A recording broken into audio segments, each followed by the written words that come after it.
Hey everybody, welcome back to the shop.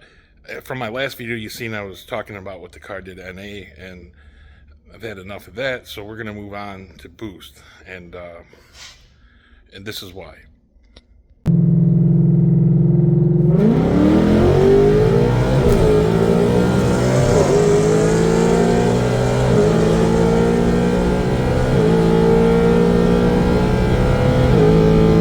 So for those that don't know, this is a 2018 Mustang GT. Right now it just has E85, some long tubes, and that's really about it. There's a torque converter, a Circle D converter in it too, but we're going to take care of that with this. It is an ESS G3X with the 120 millimeter pulley. We got GT500 fuel injectors. There is a booster pump, but we might either use this in conjunction with the DW400 or the stock one, or I might just do the DW400. I got to talk to London and see what they're going to tell me. Blow off valve, air filter. So yeah, it's supposed to be a pretty simple install. So the first thing we're going to do is get the front bumper off this thing, and I'll take the top cover off and that strut tower brace, and probably you unhook the battery, it's easier to get that brace off. And I kind of pre-recorded this before I started the video of the install. So I have this adapter here for the 4Scan, and I'm just going to use my laptop. But first, the car is Lund tuned, and they scramble the you know, when they tune it, so you can't just change anything with their tune that's in there already. You can't do it until you go back to stock first. So I'm gonna have to flash the car back to its original, so nothing will be locked, and then I can do the change and then put the tune back in. So that's what I'm going to do right now. I'm just kind of try to do this just so I get it out of the way, because I do plan on tuning the car with the new flash for the Supercharger before I even start it too. So I already have that, but I'm not going to do that until the thing's on the lift, because I got to move the car and stuff like that first, and I also got to drain the fuel. But anyway, we'll get to changing to stock. I need to use my phone to do that, and I use it to record, so I'm not going to show that. So I'm going to get it back to stock, and then we'll get it to where we're going to change and add the boost gauge, and go from there. Okay, so I got the stock tune flash back in it, so I should be able to do whatever I need to do. And here is where your vacuum gauge is an option. And so there it is right there. So we're going to change that to a boost gauge. All right, this is the next day. I had to talk to Lund. There was an issue with my restore file. I think they hooked me up and fixed it. So, because last night I couldn't get a full return to stock, so I wasn't able to get in, but now I'm in. So now that I'm in, it pretty much went right in, no problems. So at this point, I'm going to go to IPC module configuration.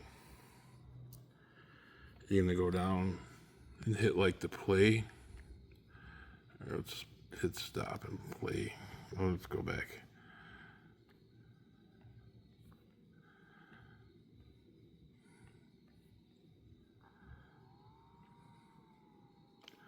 And here's all your options. It's either disabled or enabled. So I'm going to go down. I saw boost and vacuum. Boost and vacuum display. I'm going to put that to enabled. So you gotta go to edit selected, and then you hit enabled, check mark, and then I'm gonna write.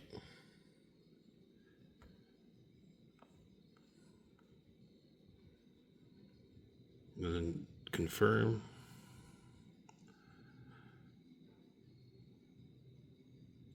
And it says it was programmed successfully.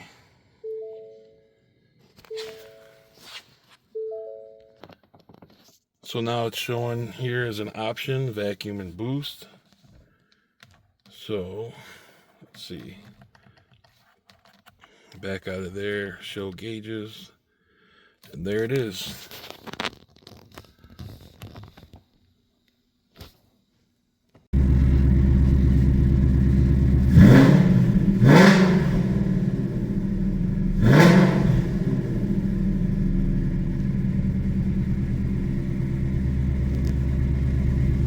So I got this off here, and what I did is I just put the battery cover back on so I can just rest the positive back there and not worry about that. You have to pop all these clips out, push pins I should say.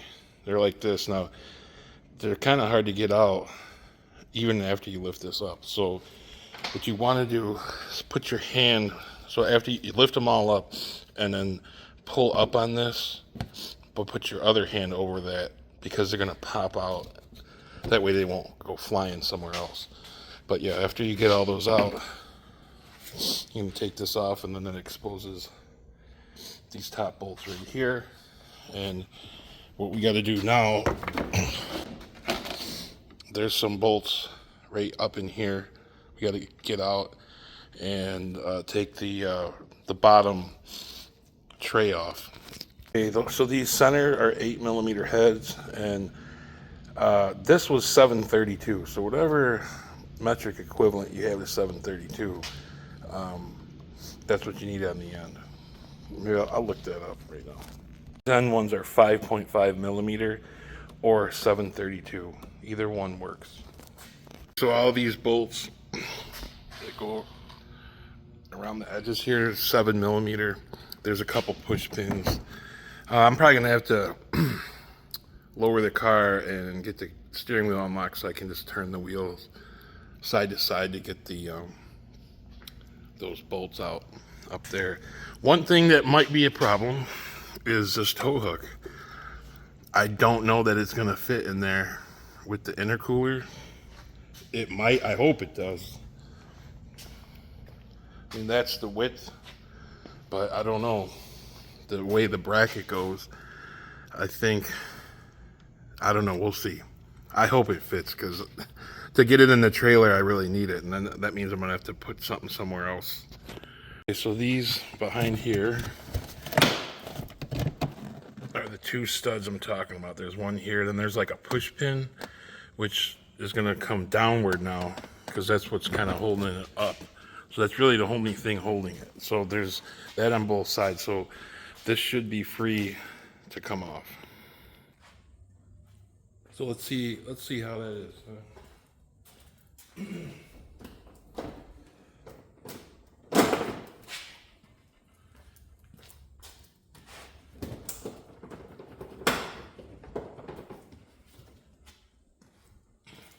Use the pry tool to pop that pin out.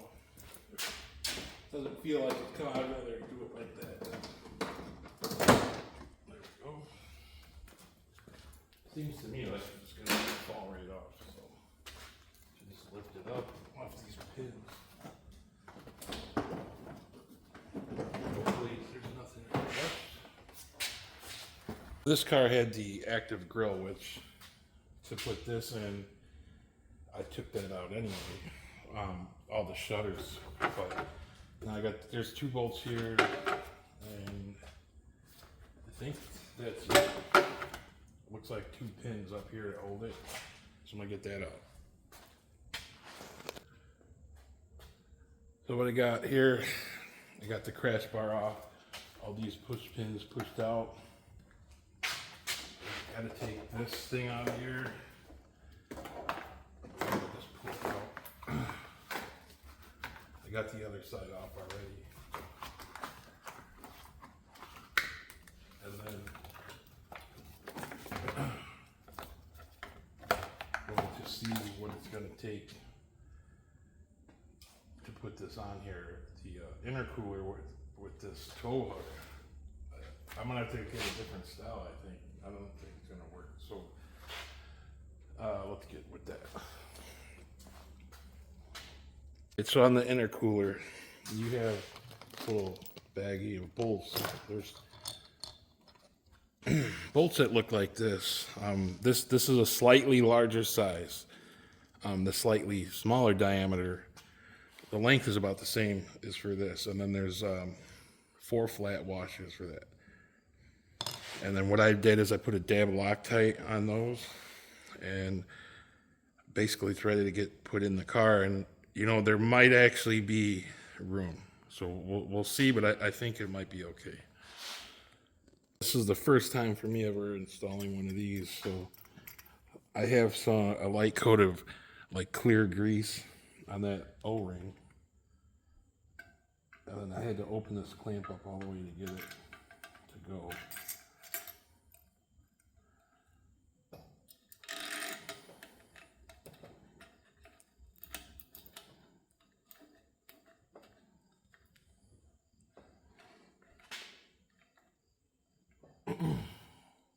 And now I'm just going to tighten it up, and then when I'm done I can put the nipple on for the hose. Seemed to go real smooth. So alright, so I have the intercooler kind of, I'm going to put the crash bar back on, so I'm thinking that when the hoses are attached it'll kind of hold it in place, so I can pull these 2 bolts out and put the bar back on it. So I'm hoping that'll work. Anyway, I just have to see how this is going to go here. I think I tucked this back behind there.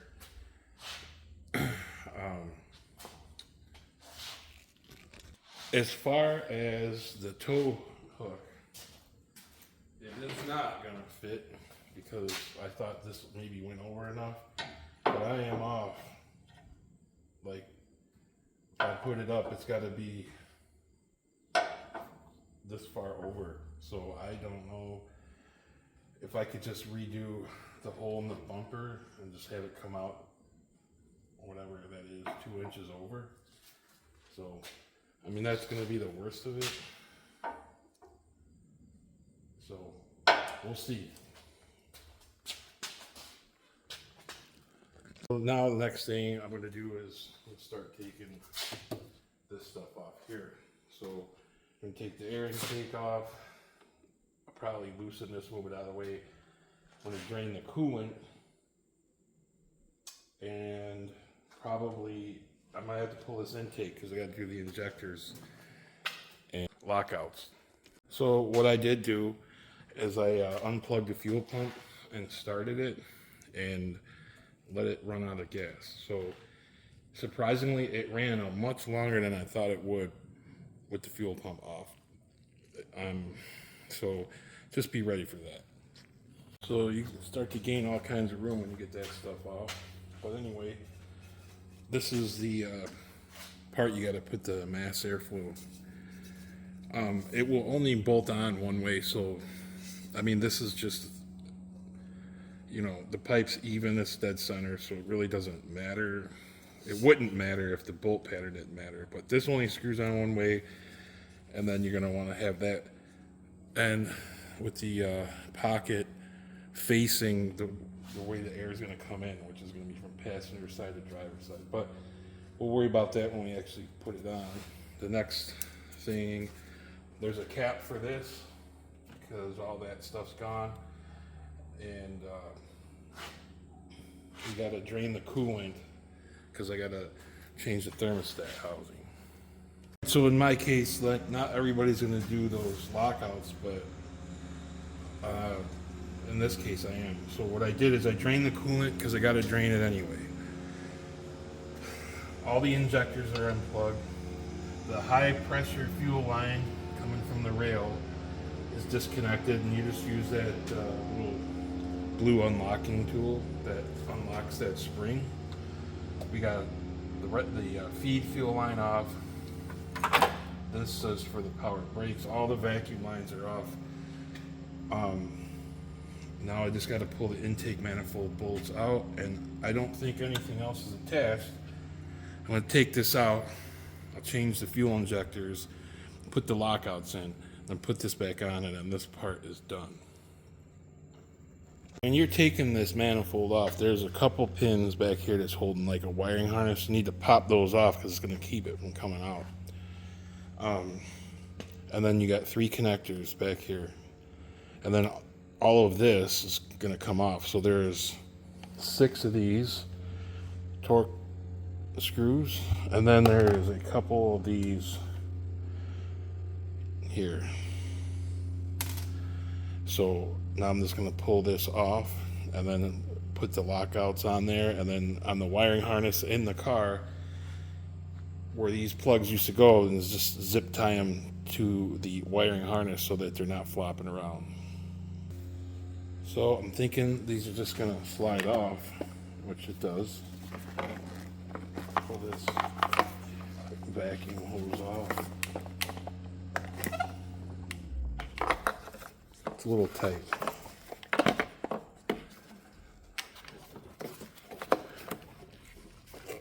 Pretty sure I got all the screws. Oh, there's one more. When I was doing it, I thought I got them all off. I believe, I want to check, but I don't think you have to do anything with the plugging off that vacuum, because I think it's just a pass-through. It doesn't really...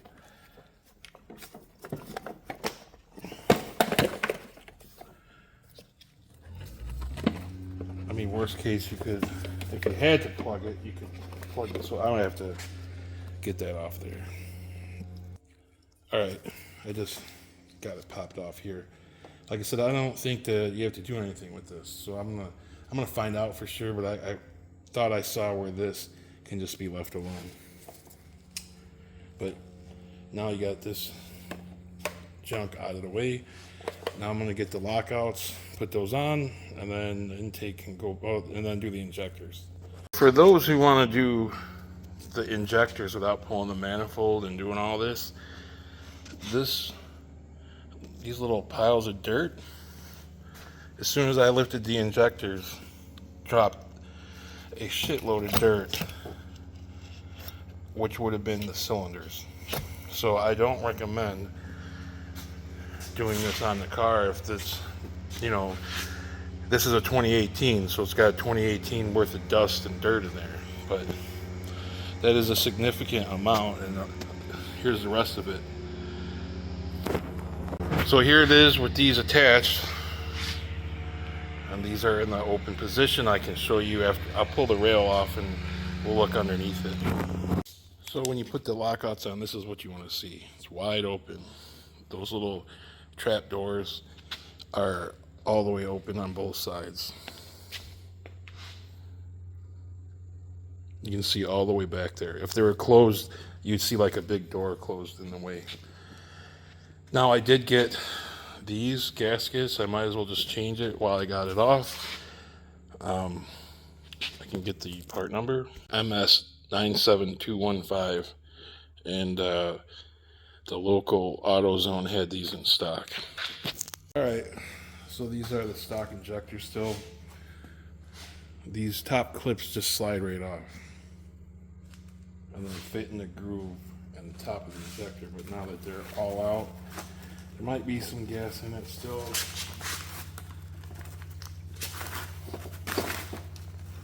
There is. And looks like the O-ring is in there still, so you just repeat that for the rest of them, and put the new ones in, and then could drop the rail back on. So I just want to show how that one came out, and you might get gas in your face. Right now for this part, putting these in, I like to take just a little bit. This is like a clear assembly grease. It's really not oil or anything like that. but it's just make it so it'll slide in easier. So you're just gonna take it, and then it should go in fairly easy, just like that. And then you can take your clip, and if you pull it down just a little bit, there's a slight groove in the top of the injector that this slides into.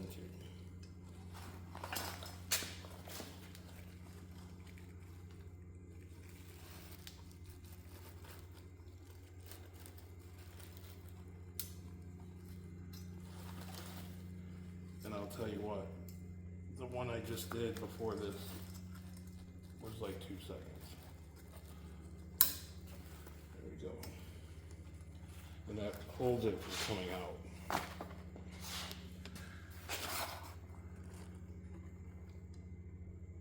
So there is, like I said, a slight groove in the top.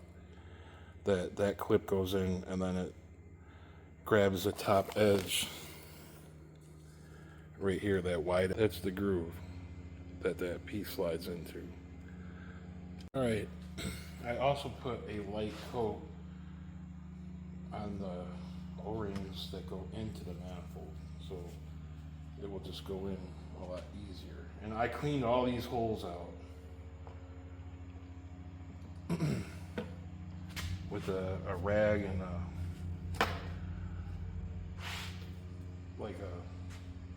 bolt, so I could push down and clean them out because they were pretty dirty. But doing this makes this part, pushing them in, super easy. So now I gotta zip tie those wires in the back of the engine compartment, and then I can put this back in. One of the best parts about that delete is that you have a lot of room and you won't have stuff attached to it in the back, and so the intake manifold in the future is easier to remove. So pull this tape off. That's all I had, but it did the job. And in the back here, I taped up the ends, like sealed them up, and then I zip tied them to that wiring harness in the back so that they won't have any issues hitting anything or anything like that. So we're going to drop this thing on, see how easy that goes. It should be no problem.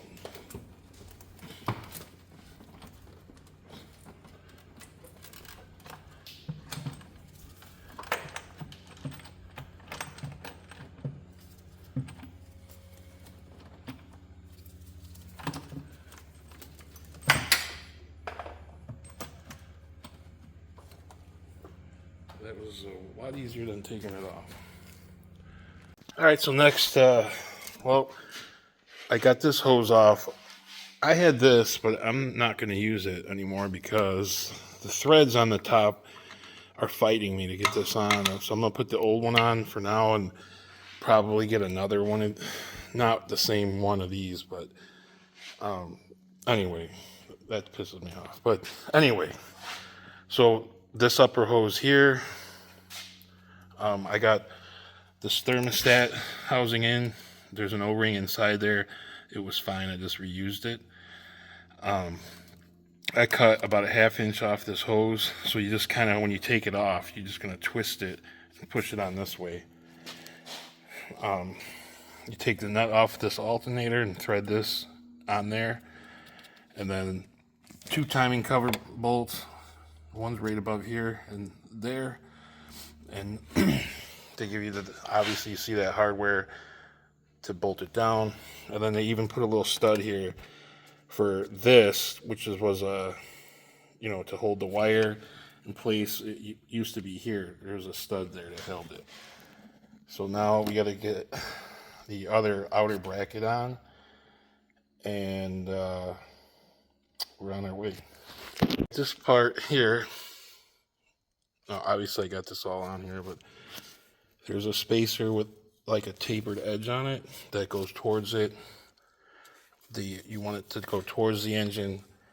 Then you got 1 small bolt, and you have 3 blue ones like that.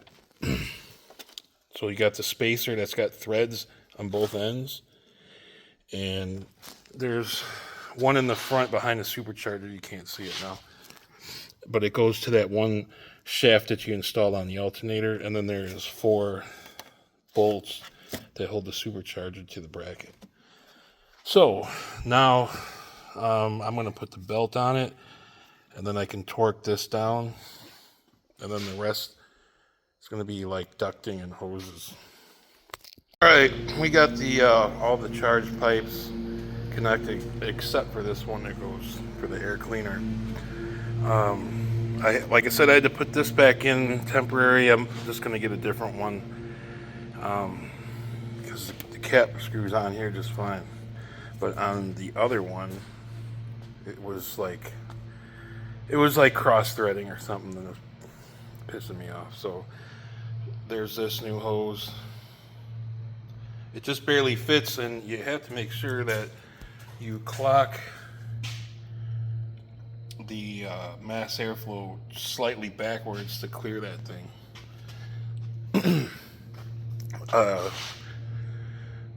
Everything was a pretty tight fit with the pipes, but it all works. This belt was a pain in the ass to get on. It's super tight. It's like uses the last millimeter of the tensioner.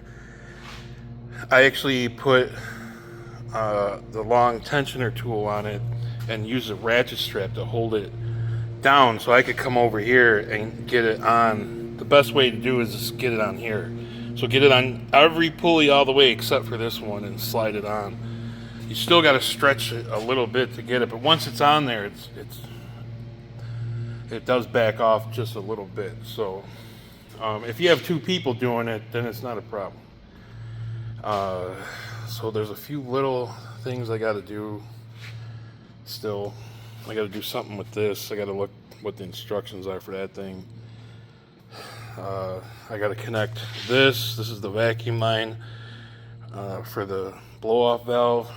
It's connected down here. I also going to see about modifying that tow hook, see if I can get it to come out next to this thing, see what kind of space I got. I could probably do that actually after the bumper's back on the car.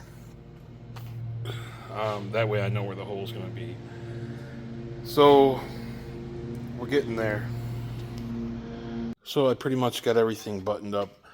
I ended up hooking this up for now to, it goes right here, and that's where that hose was that was connected.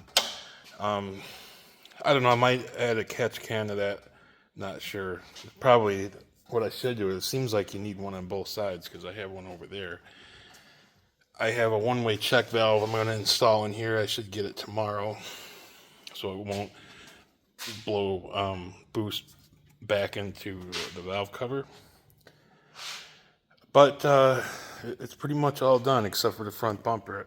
I did get this back on. It doesn't seem like it's going to be an issue.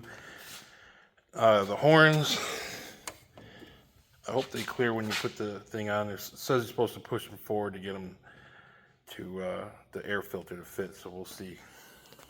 But for now, the PCM is flashed, and we'll start it in a minute here. But it should be good to go. It's limited to 6,000 RPM until they get it a dyno, or I'm sorry, not a dyno, but data log. So as soon as I can get a data log on this thing, they can turn it up or adjust it, do whatever I got to do. But I do have to install the booster pump, but it will run without it. It's just, you know, you're not gonna go all out without it. So just to start it and run it in the garage is fine. But once I get it, the front bumper back on, I can pull a car forward off the lift. It'll be easier for me to get in the back seat to put that in. Lund says to just use the booster pump, not the other DW400. I don't know. They say they heard bad things about it. I don't know. So we'll see what goes on with that. Of course, it's always something. But no, so We'll probably finish this thing up tomorrow, and we'll take this out on the street. So here it is running. Just pretty much got to get the bumper put back on.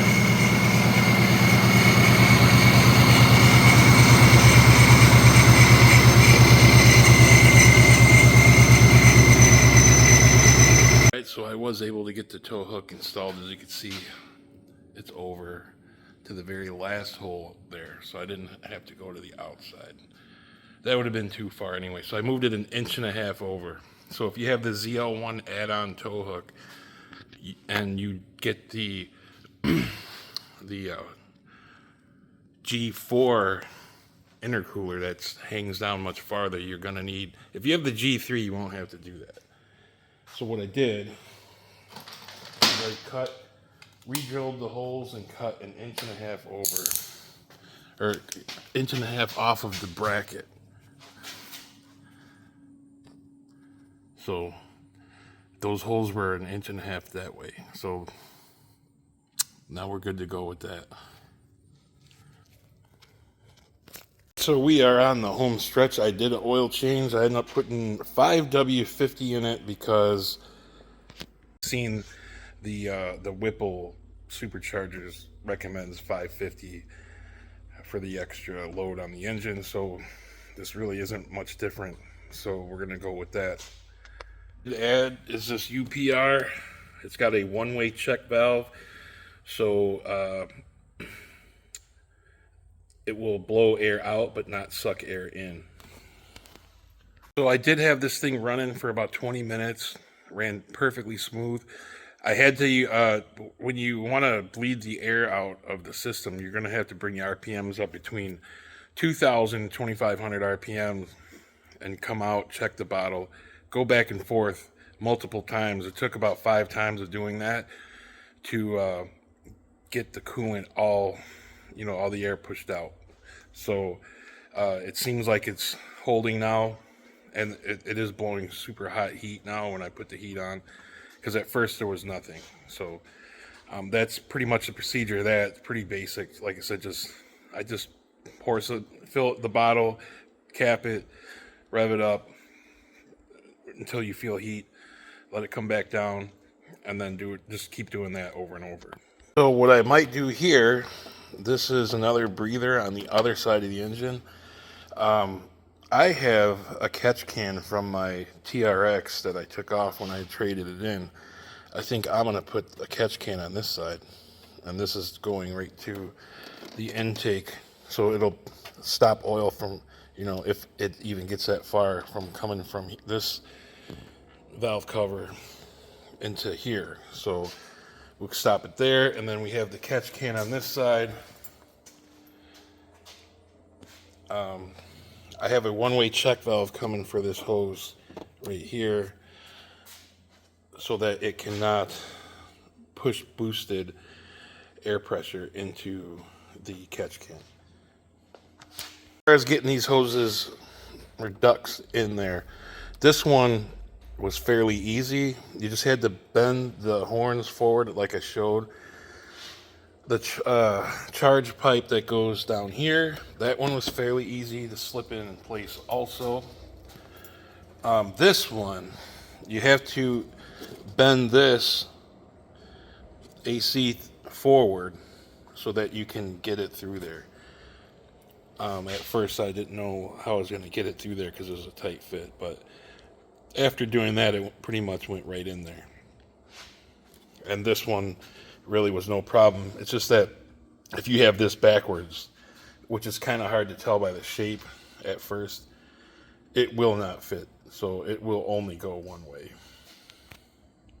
Basically all I got left is to put the booster pump on. So I'm going to do that now that everything is done on the lift, because I'm going to do this out from that area because it's easier to get in and out of it when you don't have the 2 posts there.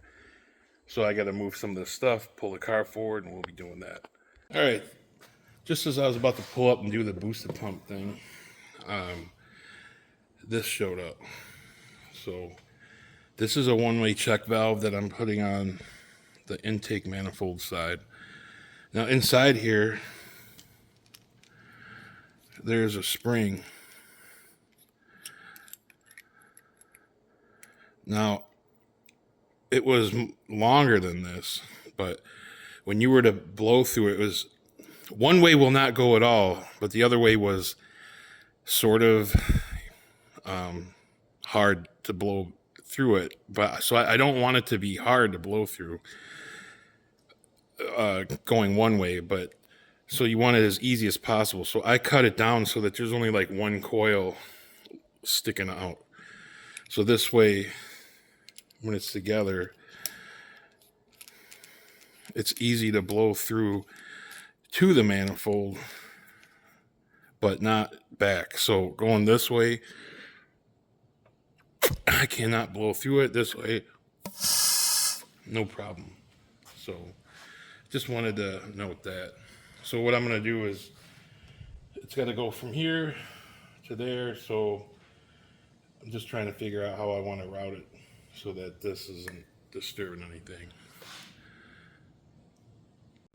So it's just going to be just like that. So now I'll just put the cover back on and we are finally done with this part.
So for this last part, the negative is disconnected, and I already took it's all already in there, but I'm just going to show how it goes. There's many videos on how to take the panel off, but so here it is. I did it like they said, but with the exception of the two screws that hold it down, everybody complains that they're not strong enough and they strip out.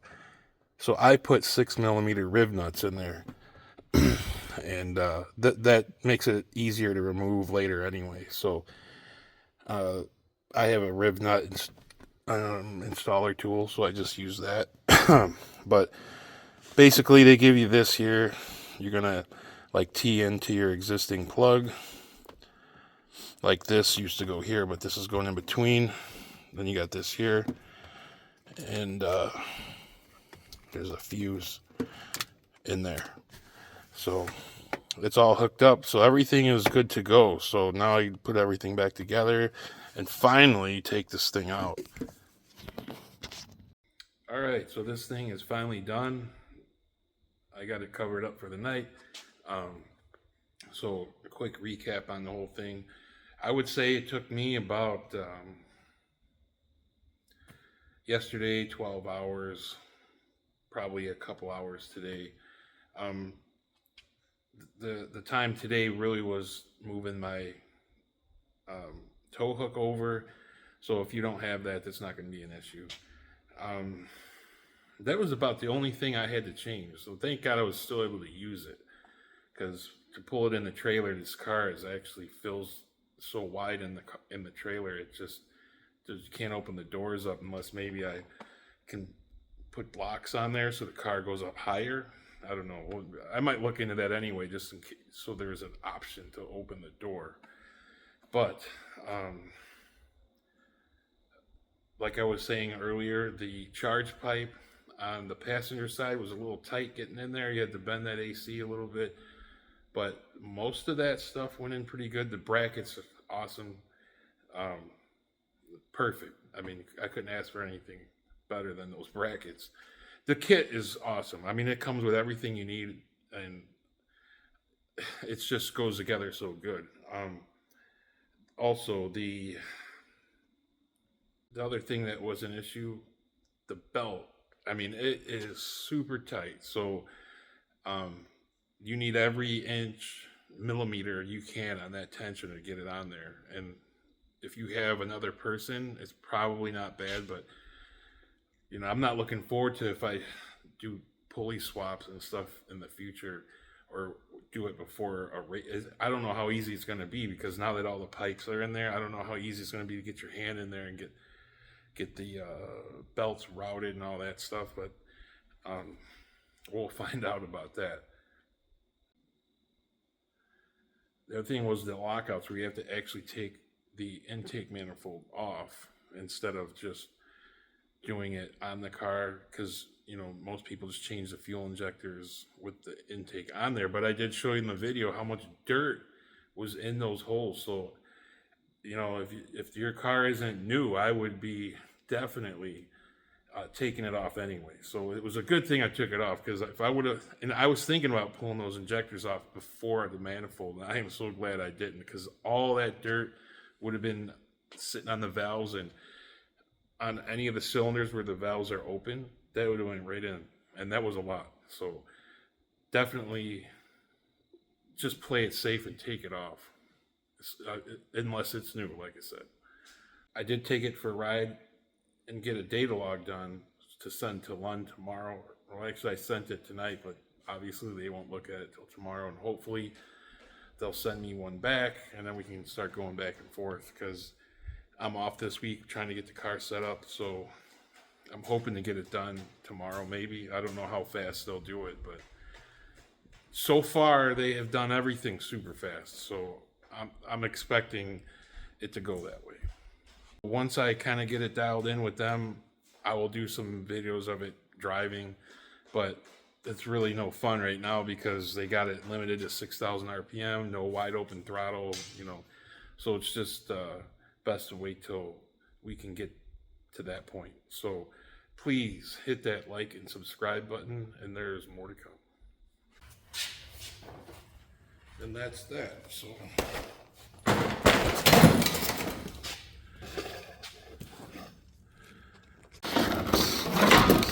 is